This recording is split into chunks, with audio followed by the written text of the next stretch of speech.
अनामिका सांस संबंधी बीमारी से परेशान रहती थी। 3 बच्चों के होने पर भी ख्याल रखने वाला कोई नहीं था।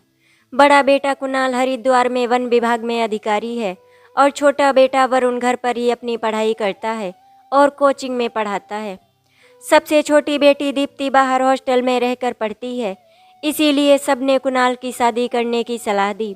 अनामिका और मनोहर इसी सिलसिले में लड़की देखने गए। उनके रिश्तेदारी में सभी लड़कों को उच्च दहेज के साथ उच्च घर की अच्छी बहू मिली थी। कुछ ऐसा ही रिश्ता अनामिका और मनोहर जी भी चाहते थे। दोनों की अपनी बड़ी बड़ी मांगों की लिस्ट तैयार थी।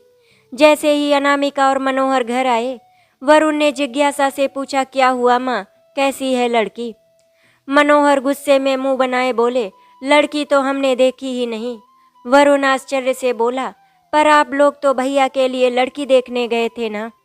तब अनामिका बोली, हाँ गए थे, पर लड़की देखने से पहले लेन देन की बात होने लगी। जब हमने अपनी मांग बताई तो उन्होंने कह दिया कि हमारी लड़की पढ़ी लिखी और संस्कारी है, हम आपकी सारी मांगे तो पूरी नहीं कर सकते। अगर आप थोड़ा बहुत कम कर दें तो आपकी मांग को पूरा करने के बारे में सोच भी सकता हूँ। बस तभी हम दोनों ने लड़की देखने से मना कर दिया और बोल दिया, हमारा बेटा वन विभाग में अधिकारी है, रिश्तों की कोई कमी नहीं है, बहुत सारे रिश्तों की लाइन लगी है हमारे बेटे के लिए। फिर वो कुछ बोल नहीं सके और हम दोनों वहाँ से निकल लिए। वरुण निराश होकर बोला, ओहो माँ पिताजी, आप दोनों लोग क्यों नहीं समझते, दहेज से ज़्यादा अच्छी लड़की जरूरी है। ये सुनकर वरुण के पिता गुस्से में बोले, अच्छा तो तुम्हारे भैया कुणाल की नौकरी के लिए जो लाखों रुपए लगाए हैं वो उसका क्या? तुम इस मामले में ना ही बोलो तो अच्छा है, क्योंकि तुम्हारी तो सरकारी नौकरी है नहीं, तुम्हारे भाई की तरह। इतनी बार बोला, भाई की तरह रुपए देकर कोई अच्छी सी सरकारी नौकरी कर लो। हम दे रहे हैं ना रुपए पर नहीं, तुमने तो जिद पकड़ रखी है, खुद की मेहनत से ही नौकरी करोगे। देखते हैं कैसे करते हो ये सब। वरुण फिर कुछ नहीं कह सका, उदास होकर वहाँ से अपने कमरे में चला गया। एयरफोर्स में जाना उसका सपना था, साथ ही वो सभ्य सोच रखने वाला समाज के अनैतिक के खिलाफ रहता था, पर कामयाबी ना मिलने के कारण उसके घर में कोई नहीं सुनता।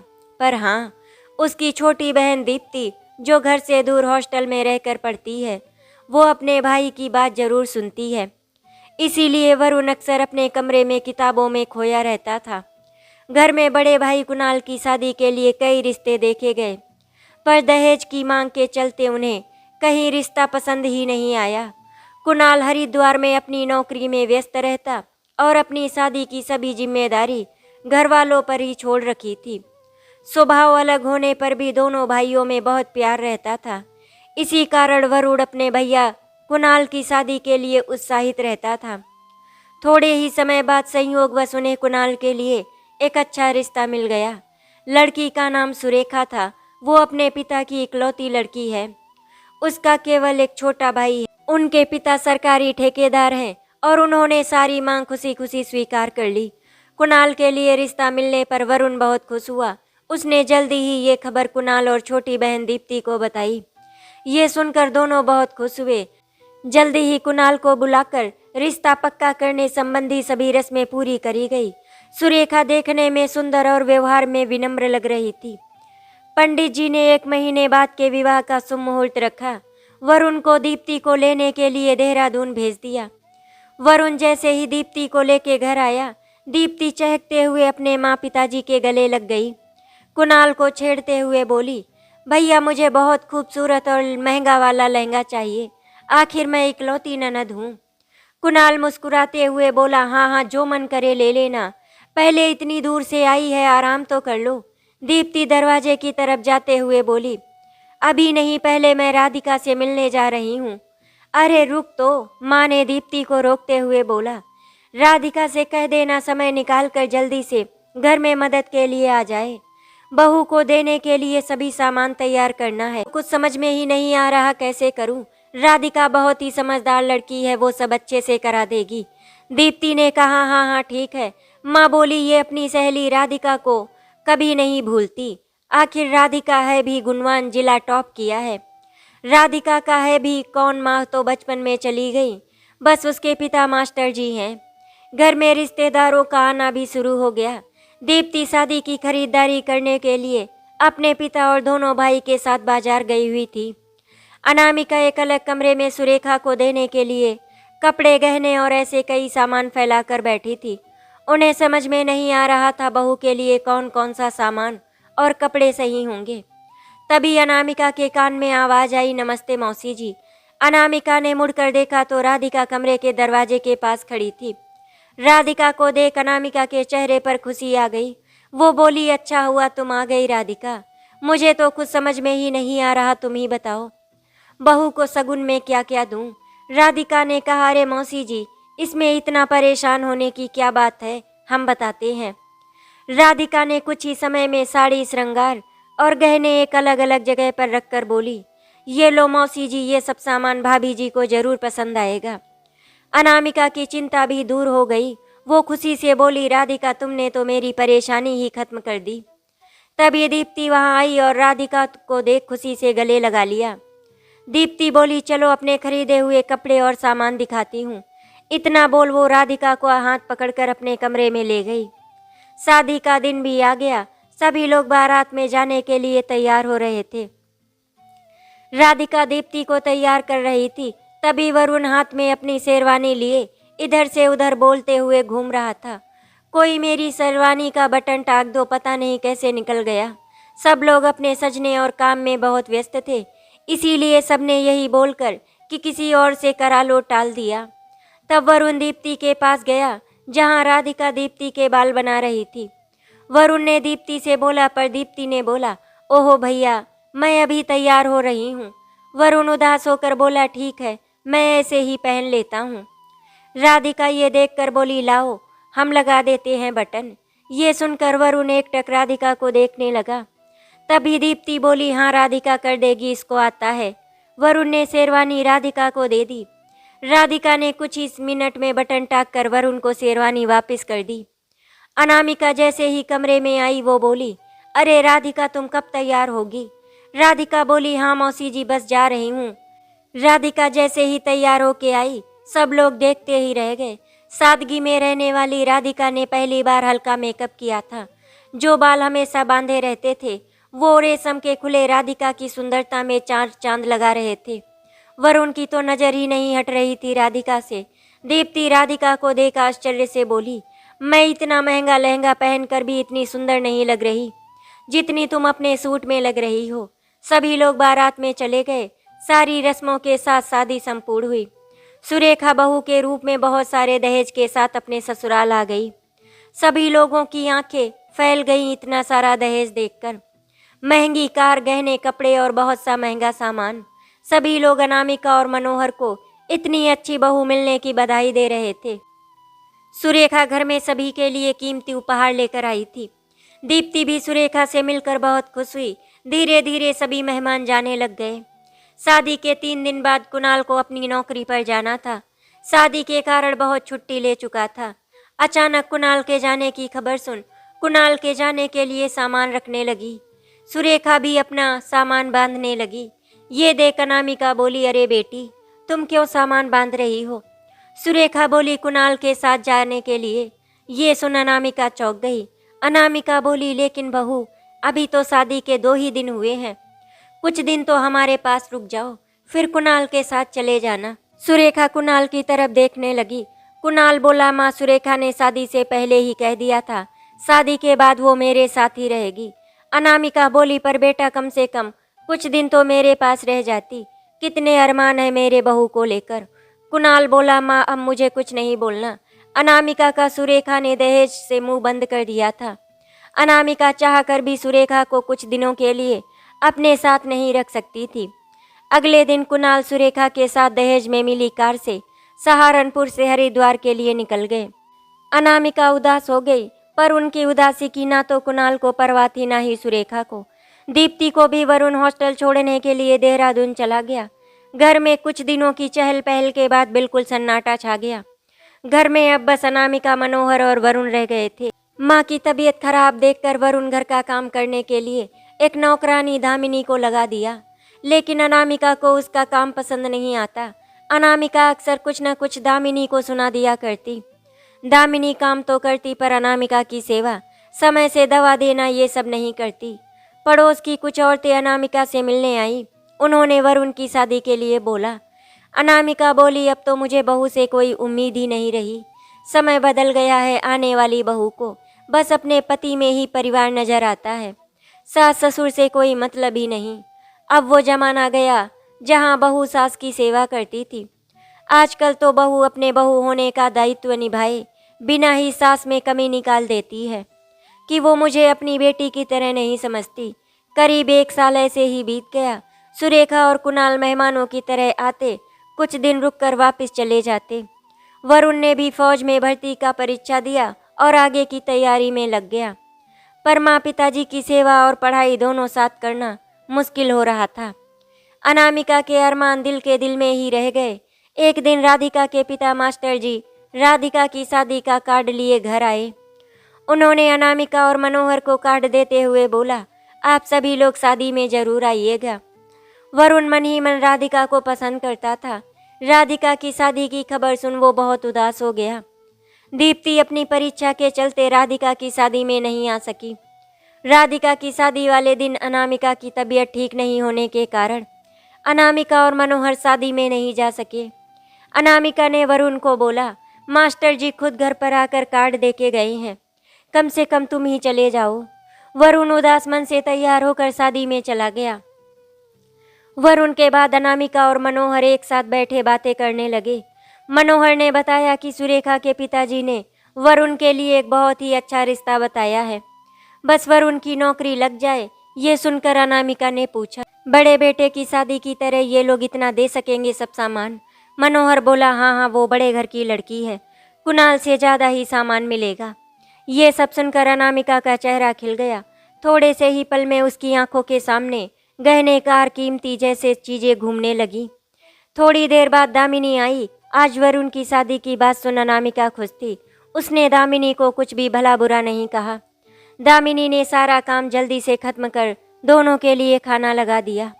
वो जैसे ही खाने के लिए बैठे तभी दरवाजे की घंटी बजी। अनामिका ने दामिनी से कहा, लगता है वरुण भी आ गया। दामिनी ने दरवाज़ा खोला तो सामने का दृश्य देखकर चौंक गई।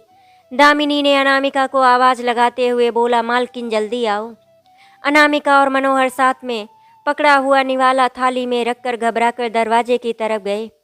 उन्होंने सामने देखा, वरुण और राधिका गले में फूलों का हार पहने खड़े हैं।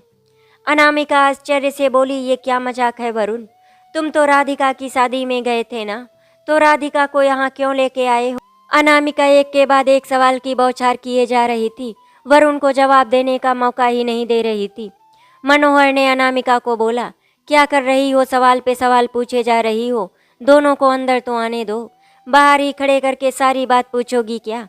अनामिका बोली, नहीं, मैं घर के अंदर नहीं आने दूंगी। कोई मजाक है क्या? कभी भी किसी भी छोटे घर की लड़की को शादी करके ले आएगा तो क्या मैं उसे अपनी बहू मान लूंगी? वरुण ने अपनी चुप्पी तोड़ते हुए बोला, माँ बाबूजी मेरी बात तो सुनो, ये सब मैंने जानबूझकर नहीं किया। आप लोग पूरी बात तो सुन लो। मनोहर परिस्थिति को समझते हुए अनामिका को एक तरफ सोफे पर बिठाते हुए बोला, अब जो हुआ सो हुआ, तुम अपनी तबीयत क्यों खराब करती हो? मनोहर ने कहा, वरुण तुम दोनों घर के अंदर आओ पहले। तभी दामिनी बोली, अरे साहब, छोटे साहब दुल्हन लेके आए हैं, क्या बिना रस्मों के घर के अंदर आने दोगे? अपशगुन नहीं होगा क्या? अनामिका गुस्से में बोली, अपशगुन तो ये साथ लाया है, अब इससे बड़ा अपशगुन क्या ही होगा? मैं कुछ नहीं करूंगी इनके लिए। ये सब सुन राधिका रोए जा रही थी। मनोहर ने दामिनी को कहा, तुम ही कर दो दामिनी, कम से कम बात तो घर के अंदर होगी।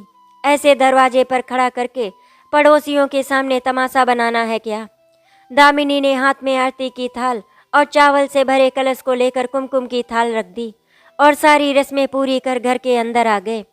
मनोहर ने दामिनी से कहा, राधिका को वरुण के कमरे में ले जाओ, जो बात करनी है वरुण से करेंगे।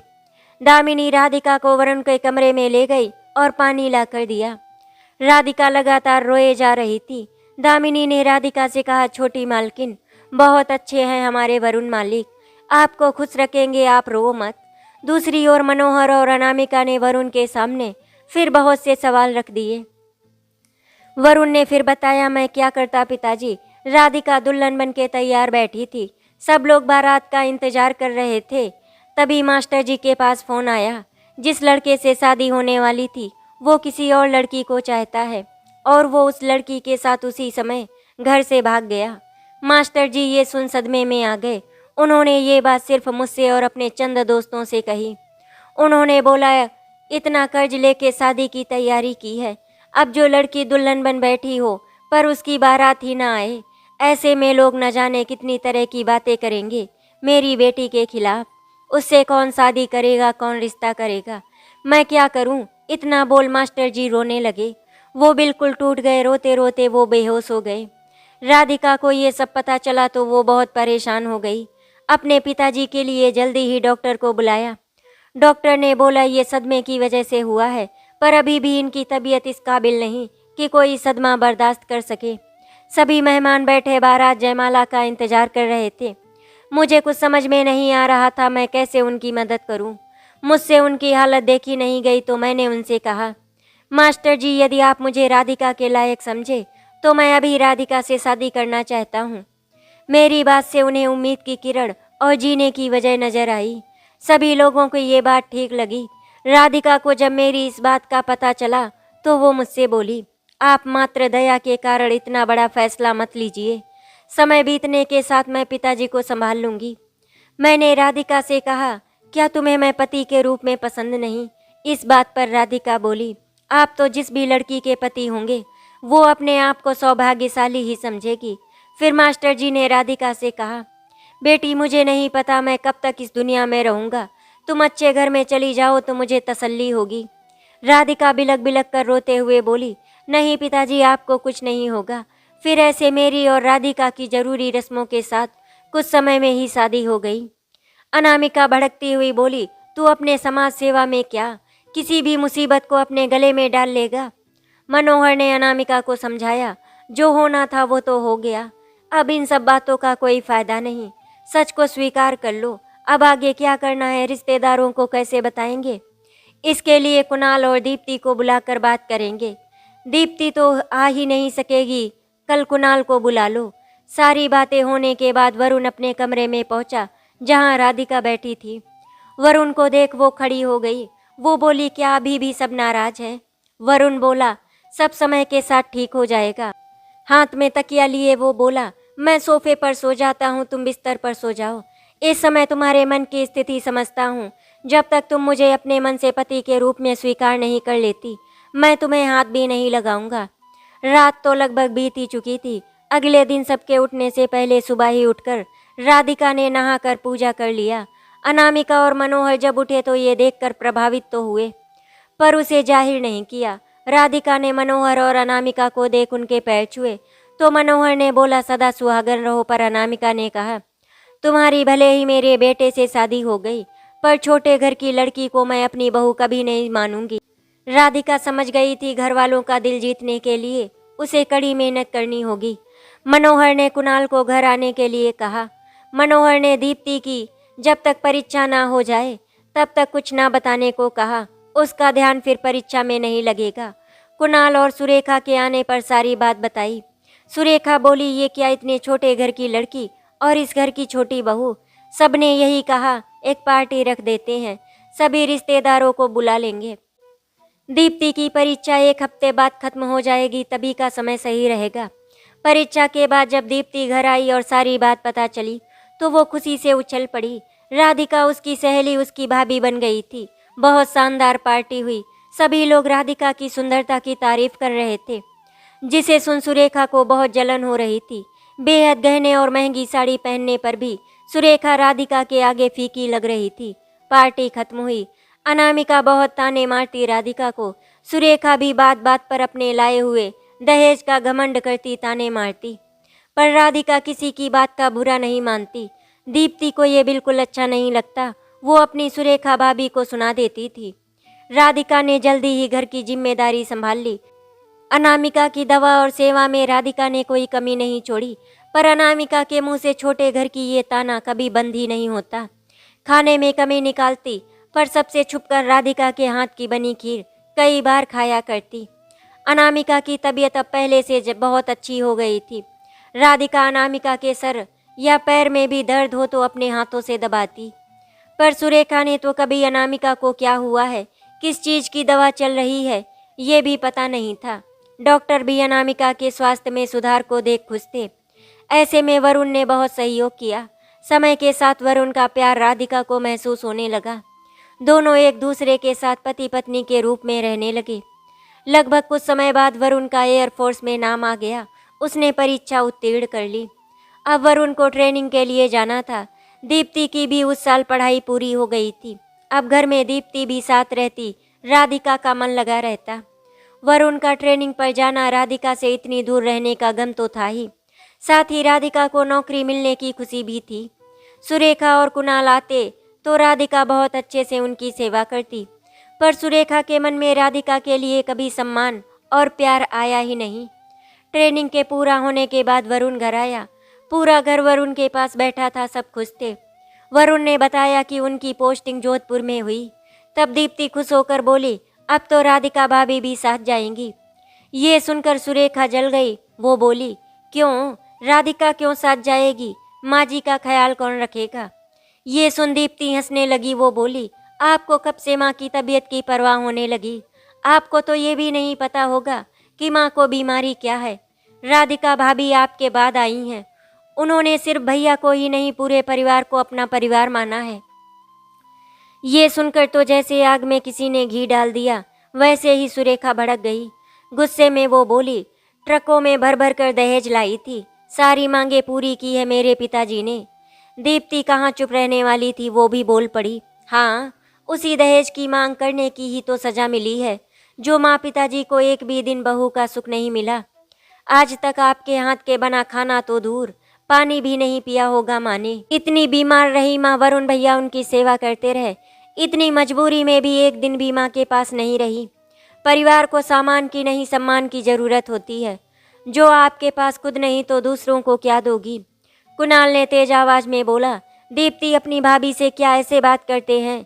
दीप्ति बोली, भैया जब शादी के तुरंत बाद सुरेखा भाभी आपके साथ रहने जा सकती हैं, तो राधिका भाभी इतने सालों बाद क्यों नहीं जा सकती? राधिका ने दीप्ति को चुप कराते हुए बोला, नहीं, मैं अभी खुद नहीं जाना चाहती। मेरी माँ मेरे बचपन में ही गुजर गई। अब जो माँ मिली है, मैं उन्हें छोड़ के नहीं, कहीं भी नहीं जाना चाहती। ये सुन अनामिका का दिल पसीज गया, पर वो कुछ नहीं बोली। सुरेखा गुस्से में पैर पटकते हुए अपने कमरे में चली गई।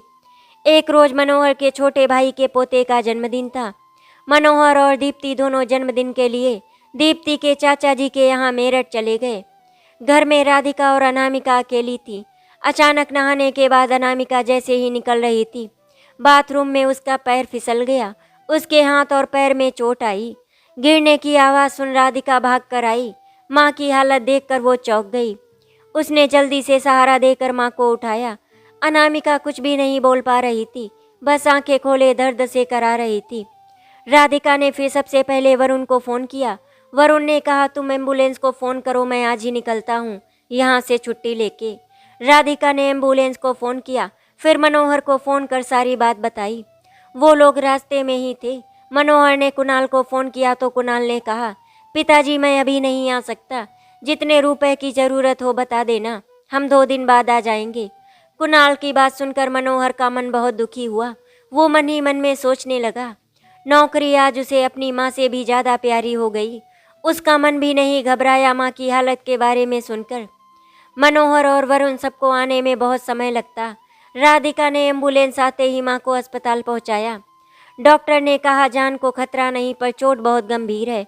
उन्होंने बताया, हाथ की हड्डी टूट गई है और पैरों में गहरी मोच आई है। हाथ का ऑपरेशन करना होगा। राधिका अस्पताल की सभी औपचारिकता पूरी करके माँ को भर्ती करा दिया। मनोहर और दीप्ति शाम को पहुँचे। राधिका ने सारी बात बताई। राधिका ने बहुत अच्छे से सब संभाल लिया। सभी लोग अस्पताल में ही थे। अपनी सास की सेवा में कोई कमी नहीं छोड़ी, पूरी रात जागी रही। अगले दिन वरुण आ गया। वरुण सीधे अस्पताल में आया और माँ को देखने के लिए उत्सुक होने लगा।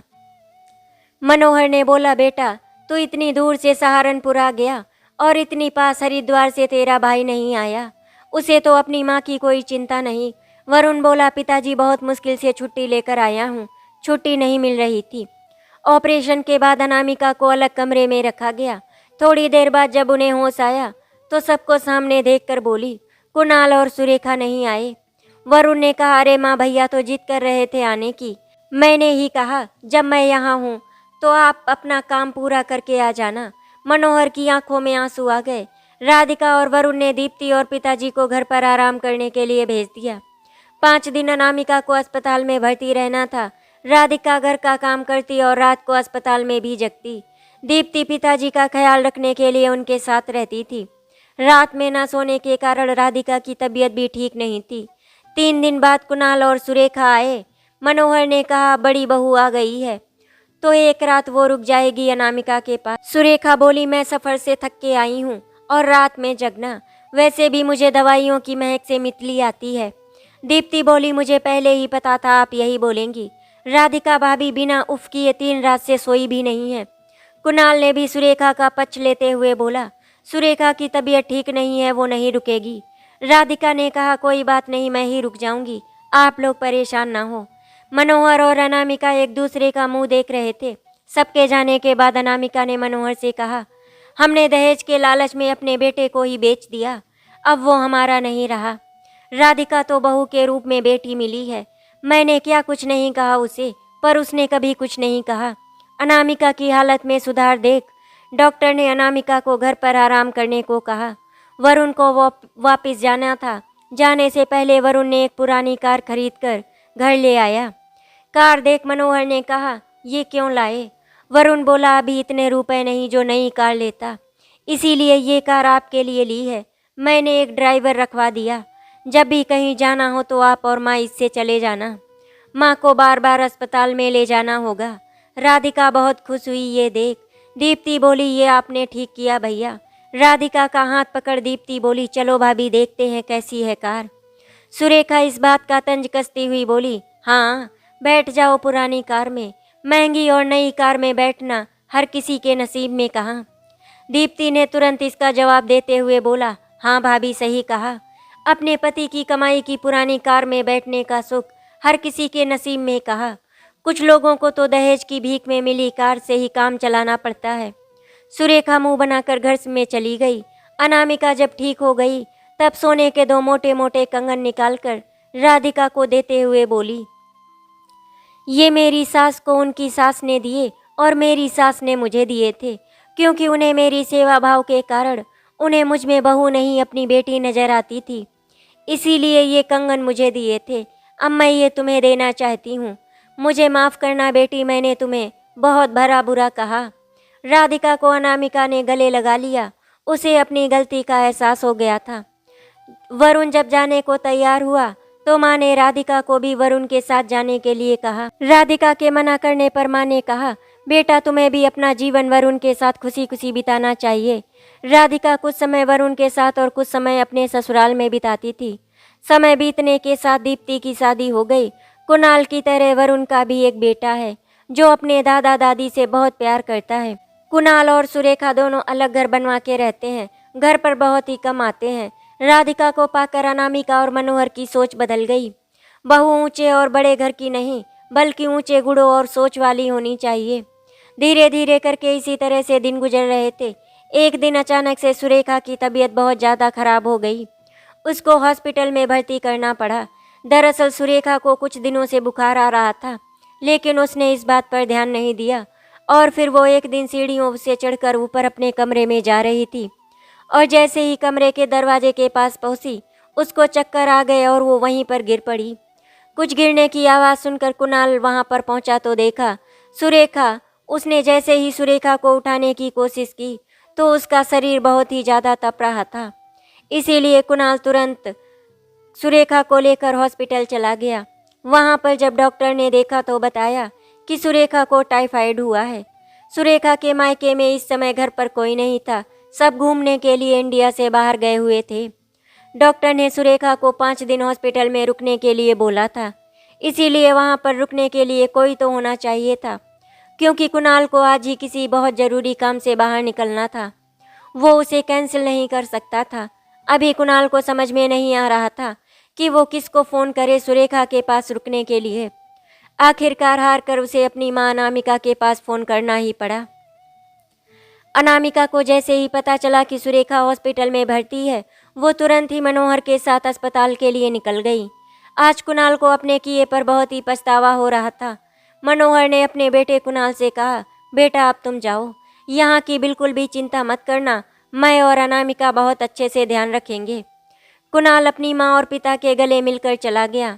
दोस्तों, कभी कभी हमारे सामने ऐसी सिचुएशन आ जाती हैं कि हम चाह कर भी कुछ नहीं कर सकते, जैसा कि आज कुणाल के साथ हुआ था। वो चाह कर भी अपनी पत्नी के पास नहीं रुक सकता था। इस समय अगर कोई हमारी मदद कर सकता है तो वो होता है हमारा परिवार। अनामिका सुरेखा के पास गई और उसके सर पर प्यार से हाथ फेरा। सुरेखा आंखें बंद करके लेटी हुई थी। जब उसे किसी का स्पर्श हुआ तो उसने आंखें खोली। सामने देखा तो अनामिका बैठी हुई उसके सर पर हाथ फेर रही थी। जैसे ही सुरेखा ने आंखें खोली, अनामिका ने उससे पूछा, बहू अब तुम्हें कैसा लग रहा है, तुम ठीक तो हो ना? सुरेखा ने हाँ में सिर हिलाया और उसकी आंखों से आंसू बह निकले। मनोहर जी ने वरुण और राधिका को भी फ़ोन करके बता दिया था कि सुरेखा की तबीयत खराब हो गई है, वो अस्पताल में भर्ती है। इसीलिए वो दोनों भी अपनी सुरेखा भाभी को देखने चले आए। वरुण भाभी से मिलकर वापस चला गया था। राधिका यहीं पर रुक गई थी। अस्पताल में एक दिन रात में राधिका रुकती तो एक दिन अनामिका। इसी तरह से 5 दिन गुजर गए। सुरेखा अनामिका और राधिका के साथ अपने घर आ जाती है। राधिका किचन में सुरेखा के लिए सूप बनाने गई थी, लेकिन उसे कुछ समझ में नहीं आ रहा था कि सामान कहाँ रखा हुआ है, क्योंकि आज से पहले कभी राधिका सुरेखा के घर पर आई ही नहीं थी। धीरे धीरे करके उसने सारा सामान ढूंढ लिया और सुरेखा के लिए सूप बना दिया। फिर राधिका ने अनामिका जी को आवाज़ दी, मम्मी सूप तैयार हो गया है, भाभी को दे दीजिए। तब तक मैं खाने की तैयारी कर लेती हूँ, पापा जी को भूख लगी होगी। अनामिका जी ने सुरेखा के पास सूप लेकर पहुँची और उसे सूप पिलाने लगी। तो सुरेखा ने उनका हाथ पकड़कर कहा, माँ जी मुझे माफ़ कर दीजिए, मैंने आप लोगों के साथ बहुत गलत व्यवहार किया। बहू गलती तुम्हारी नहीं थी, शुरुआत तो हम लोगों ने की थी दहेज मांगकर। हम लोगों ने तो दहेज को अपना समझा था। अगर हम दहेज की जगह सिर्फ तुम्हें बेटी बनाकर लाते तो शायद तुम भी हम लोगों के साथ ऐसा व्यवहार नहीं करती और एक बेटी की तरह रहती। अब भूल जाओ वो सब बातें, जो होना था वो हो गया। अब हम सब एक नई शुरुआत करते हैं। कुणाल वापस घर आ गया था। सुरेखा को ठीक देखकर उसे बहुत खुशी हुई।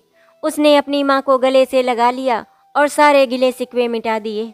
राधिका वरुण के पास वापस चली गई थी, लेकिन अनामिका जी सुरेखा के पास कुछ दिनों के लिए और रुक गई थी। धीरे धीरे करके सुरेखा पूरी तरह से ठीक हो गई। अब वो अपने काम करने लगी थी। इसीलिए अनामिका और मनोहर जी वापस अपने घर आ गए। दोस्तों, शादी में दहेज जरूरी नहीं होता। जरूरी होता है तो एक ऐसी लड़की जो हमारे परिवार को हमेशा जोड़ कर रखे, सबका साथ दे। इसीलिए अगर अपने बेटे की शादी करे तो दहेज देखकर नहीं, बल्कि लड़की देखकर करे। घर में खुशियां हमेशा बनी रहेंगी। आशा करती हूँ आपको हमारी कहानी अच्छी लगी होगी। अगर आपको हमारी कहानी अच्छी लगी तो वीडियो को लाइक एंड शेयर करें, चैनल को सब्सक्राइब करें। वीडियो देखने के लिए आपका धन्यवाद।